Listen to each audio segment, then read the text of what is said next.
7 de setembro de 2017, o Quinto Setor, Academia da Arte do Trabalho, pretende levar aos cidadãos algumas reflexões que merecem uma atenção especial.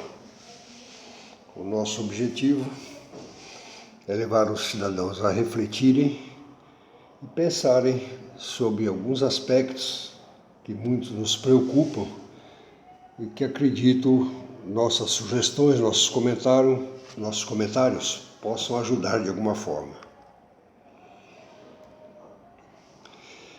Nosso pronunciamento, que nós chamamos de pronunciamento cidadão,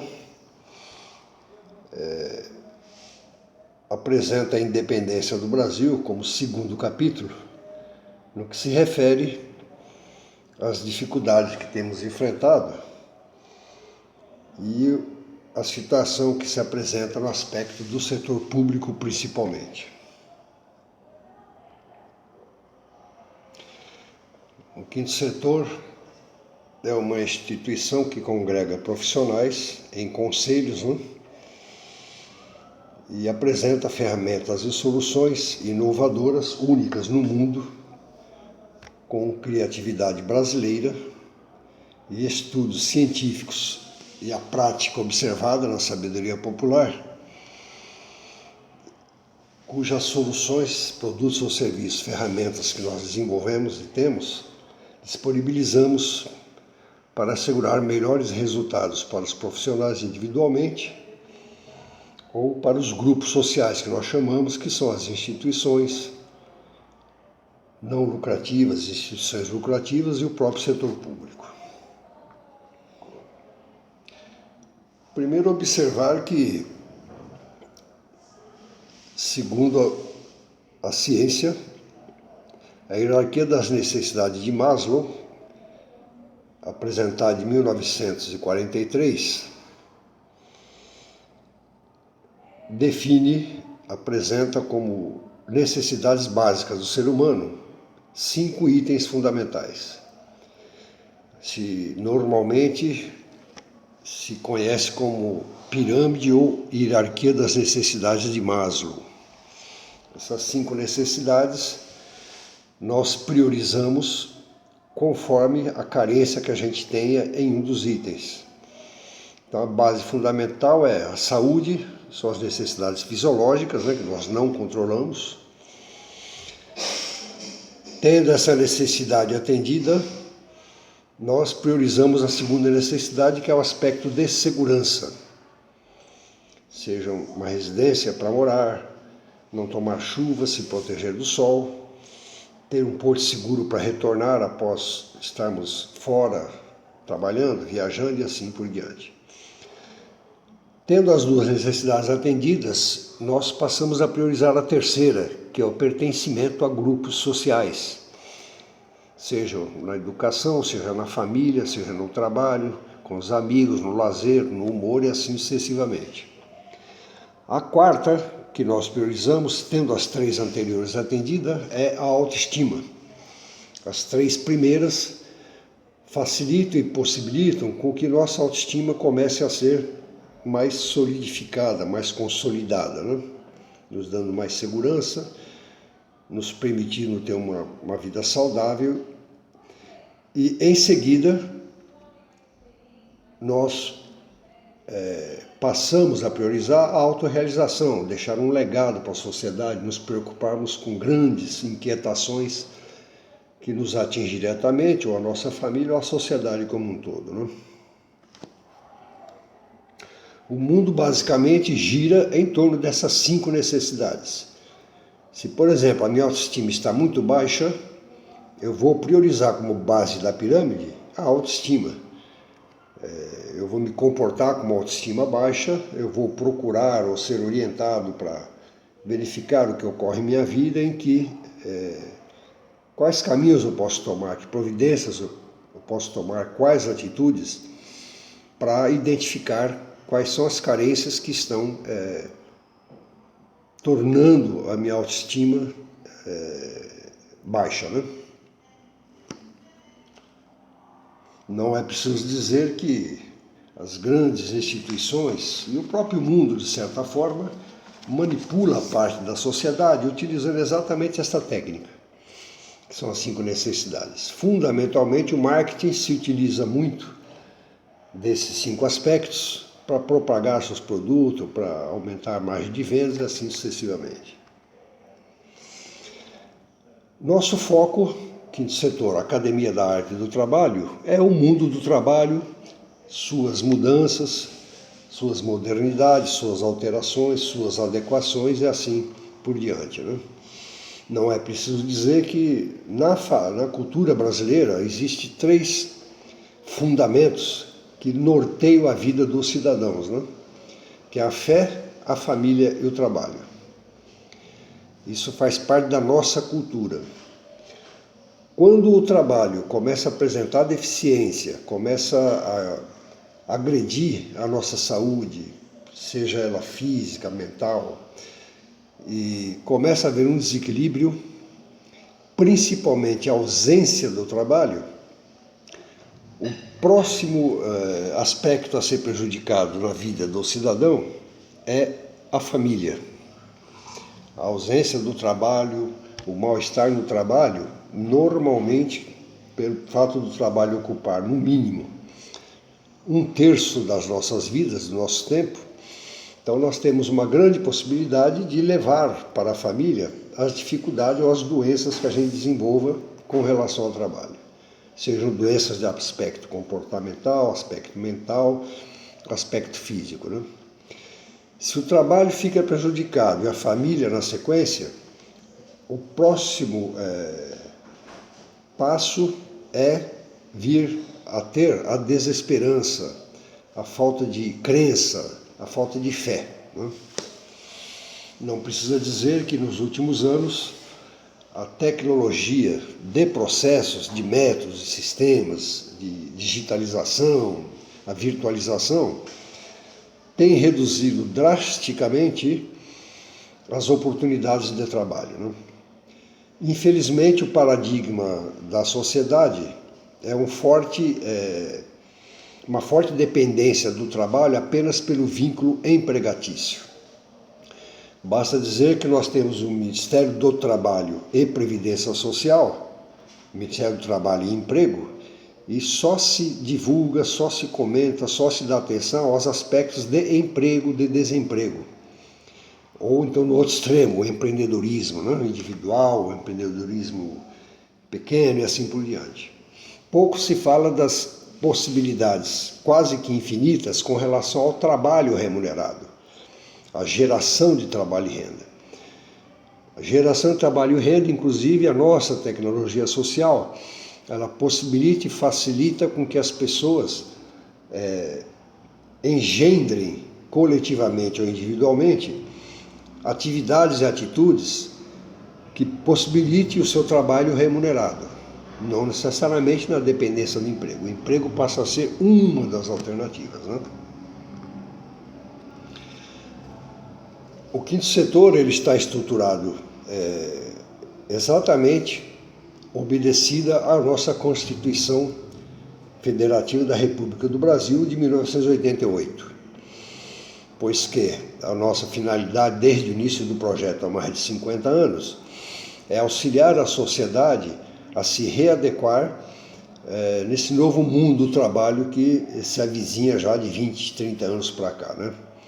Vocês vão perceber que existe na nossa concepção exatamente como nós estamos estruturados. Nós temos os conselhos que estão estruturados em 3 áreas fundamentais, né? O setor público, o setor privado e a sociedade civil propriamente dita, né?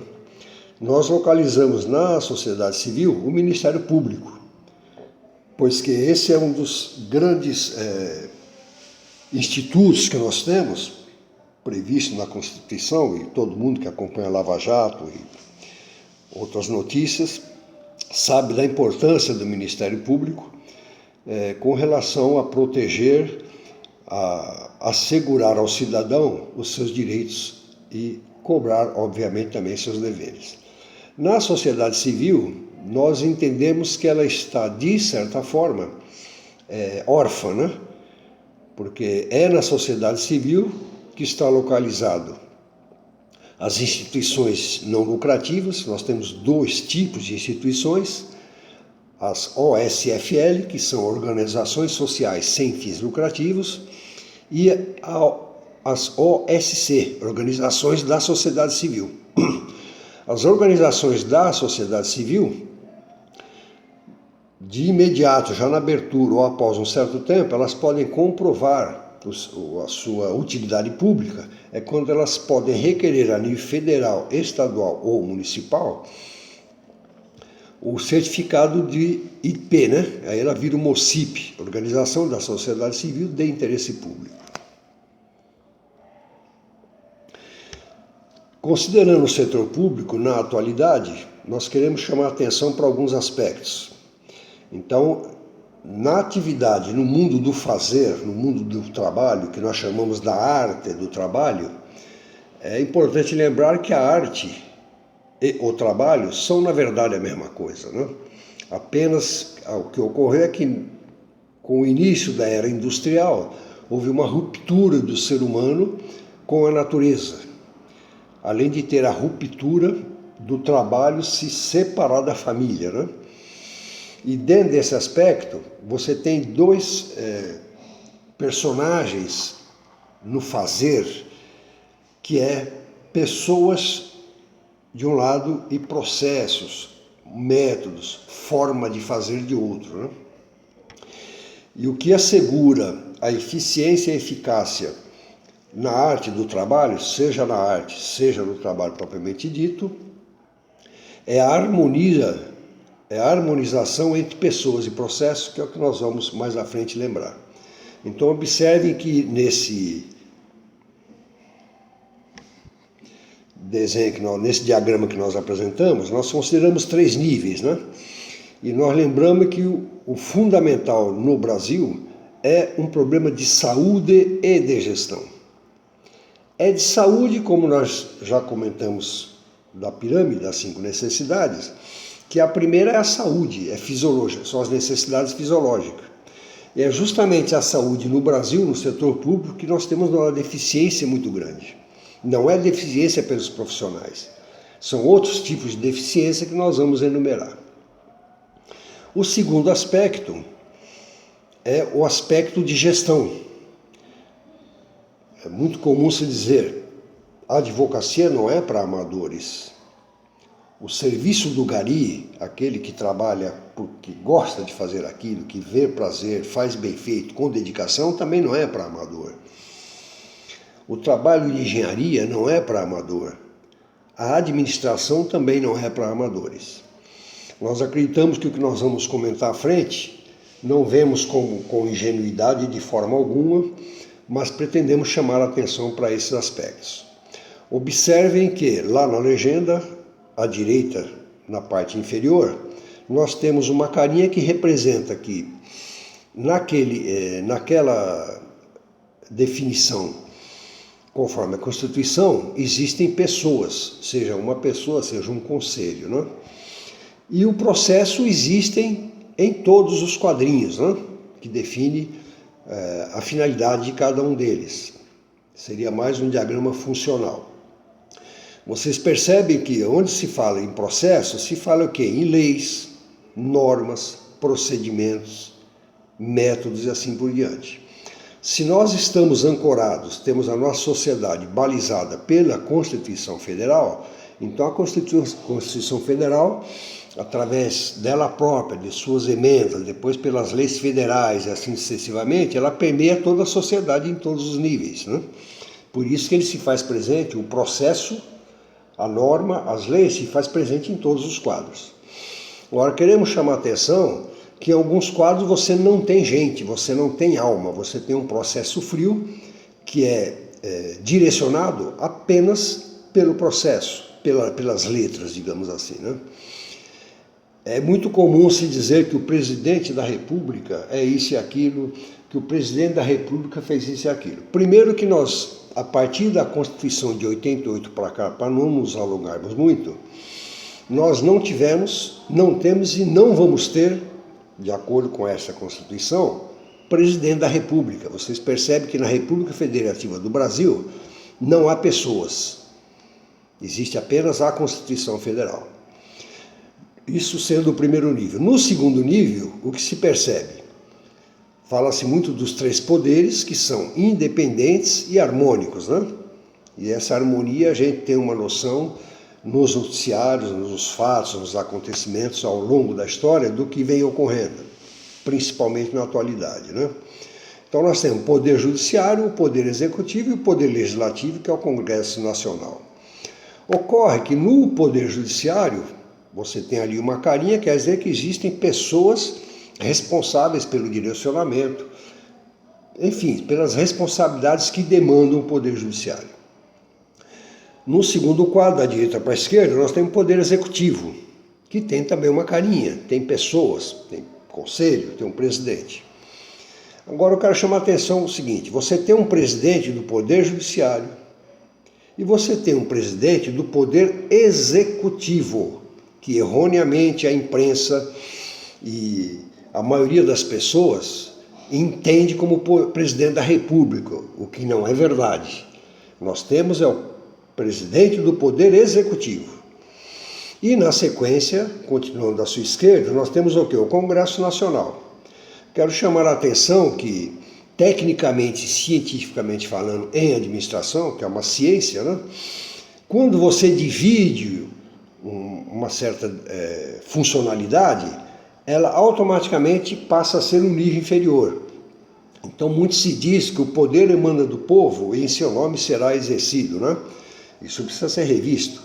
Você vai perceber que no Poder Legislativo, que é o Congresso Nacional, você tem um processo, tem métodos, tem leis que direcionam, que definem formas, meios de se fazer a partir da Constituição Federal, mas você não tem alma, você não tem pessoa e nem pessoas, você não tem um presidente do Congresso Nacional.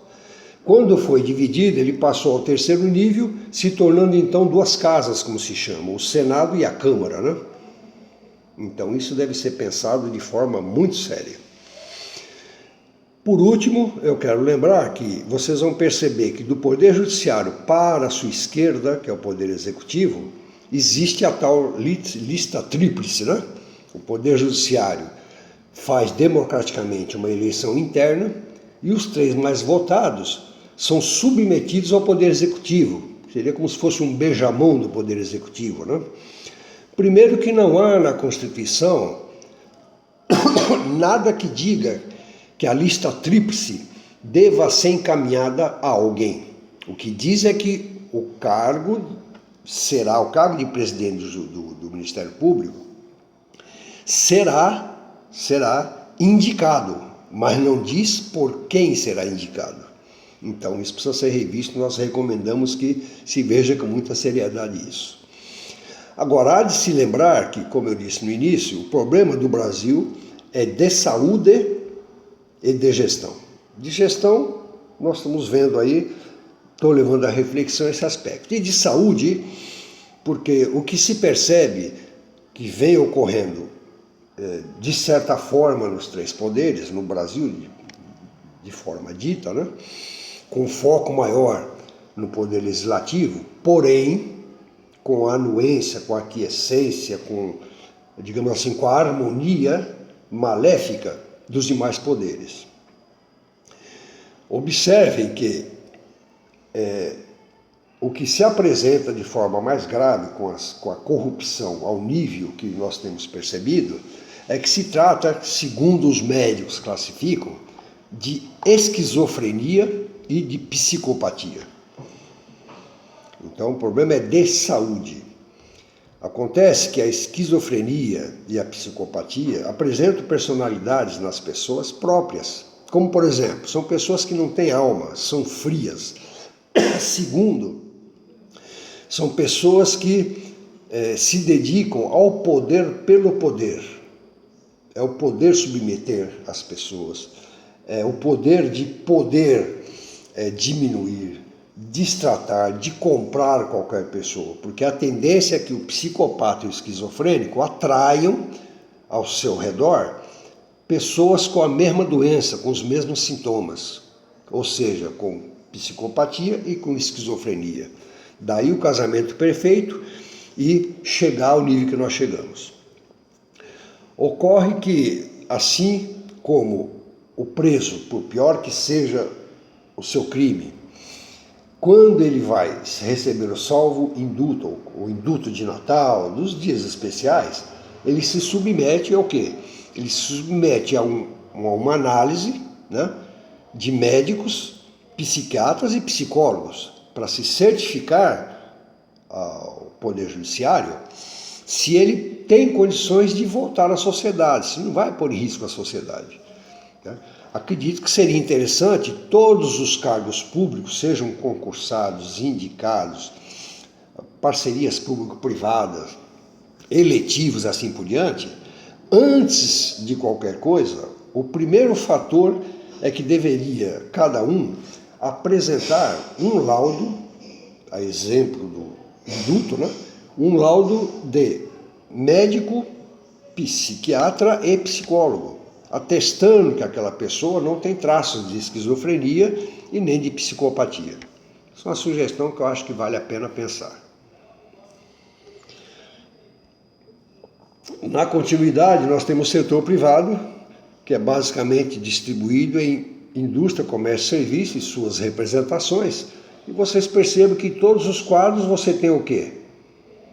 Pessoas e processos, com exceção de que no setor privado parece que existe uma carência de uma representação dos três tipos de instituições. Nós temos as instituições isoladas, mas não tem uma representação, um conselho que represente os três, até onde eu tenha conhecimento. E por último nós temos a sociedade civil, né? A sociedade civil, por sua vez, não tem também, tem o processo, lógico, são as leis que regulam tanto o indivíduo, os cidadãos, na amenização, na solução de conflitos na sociedade, como também as leis, a partir da Constituição e as demais, que regulam o que? As instituições não lucrativas e o aspecto do trabalho. Ocorre que o trabalho não tem, na atualidade, por parte do setor público, recebido a atenção que merece. Parece que é algo como se não fosse percebido, algo como uma ausência ou carência de informações. Porque os expectantes do trabalho, que são os jovens e as pessoas a partir de 45, 50 anos, estão meio que abandonadas nesse sentido. E a nossa tecnologia social com certeza pode contribuir muito. Então queremos chamar a atenção que o próprio Ministério do Trabalho e Emprego se pronuncia, divulgam comentários, providências, sempre com uma porcentagem assim muito significativa com relação ao emprego. Não se leva em conta preparar a sociedade para os novos tempos no que se refere ao trabalho remunerado. Quando se fala em trabalho remunerado, você multiplica as possibilidades, desde as atitudes individuais do indivíduo até os grupos coletivos, das formas que as próprias leis brasileiras permitem de você gerar o seu trabalho e a sua renda. Ok? Nós localizamos na sociedade civil o próprio Ministério Público, que é notório e todo mundo sabe da sua importância na sociedade, né? E o quanto ainda existe na sociedade uma carência de informação e de conhecimento no sentido de recorrer mais ao serviço do Ministério Público, que são uma excelência e atuam como se fosse primeiro mundo mesmo, certo? Então, a seguir, nós vamos fazer algumas sugestões e acredito que possam ser interessantes para nossas reflexões. Lembrando que o propósito desse nosso pronunciamento é no sentido de levar os cidadãos às suas reflexões, que comentem com seus convivas, com a família, com os adolescentes, com os idosos, assim por diante, né? Então observem que a nossa sugestão no setor público é que, representando o Brasil, né, que não tem pessoas, vocês vão observar aí, que nós tenhamos conselhos representados pelas três áreas da sociedade, que é o setor público, o setor privado e a própria sociedade civil. No Poder Legislativo, que nós tenhamos também um conselho representado pelas três áreas, que congregue as duas casas, o Senado e a Câmara, né? E o Poder Judiciário, que existe também uma ausência de uma participação maior da sociedade através de um conselho que reunisse também as três áreas, né? Representantes do setor público, representantes do setor privado e representantes do próprio Poder Judiciário. Com relação à lista tríplice, que a gente chama, alguns chamam de beijamão, né? De pedir a bênção, se é tão importante essa lista tríplice ser submetida ao Poder Executivo, ao presidente do Poder Executivo, né? Por que não fazer a mesma coisa, a mesma chose, nas demais áreas? Por exemplo, o Poder Judiciário submeter também a lista tríplice ao Congresso Nacional, a partir das duas casas, ou ao Conselho, se esse for existir. Que o Poder Legislativo, o Congresso Nacional, também submeta, após as eleições das duas casas, os três mais votados, submeta também ao Poder Judiciário e ao Poder Executivo. E o próprio Poder Executivo, né, imaginando que tenha um conselho, que também faça o mesmo, que submeta, à medida que tem os votos da presidência do Poder Executivo, que os três mais votados também tenham uma lista tríplice que seja submetida ao Congresso Nacional, ao Conselho e também ao Poder Judiciário. Ou então, lembrando que a lista tríplice na Constituição Federal não é previsto, não é definido que a lista tríplice deve ser submetida a qualquer um dos três poderes. O que se comenta na Constituição Federal é que a lista tríplice vai ser o quê? Da lista tríplice será indicado o Procurador-Geral, no caso do Ministério Público, né? Então isso tem que ser pensado, né? De onde se tirou a ideia que o Judiciário tem que fazer o beijamão com o Poder Executivo. Eu acho que isso merece um pouco mais de atenção, um pouco mais de reflexão nesse aspecto. Apenas para elucidar esse pronunciamento, nós tentamos por 2 semanas contatos com as 3 armas no país, com o Exército, com a Marinha e com a Aeronáutica. Infelizmente não conseguimos, de qualquer forma, com certeza as 3 armas estão tomando conhecimento, ou vão tomar conhecimento desse conteúdo, e com certeza, eu sei que estão dando atenção devida, pois em estratégia, tanto planejamento estratégico, como tático, como operacional, sei que as nossas armas são especialistas, né? E tenho certeza que estão observando atentamente o que vem acontecendo no país e que esperamos que esse sofrimento, esse desgaste, essa pelúria, digamos assim, essa frustração não perdure por mais tempo, porque está prejudicando muito a sociedade, principalmente a economia, né? Então, isso é um aspecto que acredito que todos, Ministério Público e as 3 armas, o Ministério Público vem dando exemplo dos seus pronunciamentos, de suas providências, né? E que consigamos extirpar do país, da governança do país, esses esquizofrênicos e psicopatas que precisam de tratamento médico, psiquiátrico e psicológico. Esse material está disponível no Facebook e também vamos disponibilizar no próprio WhatsApp, no Instagram e também no YouTube. Obrigado.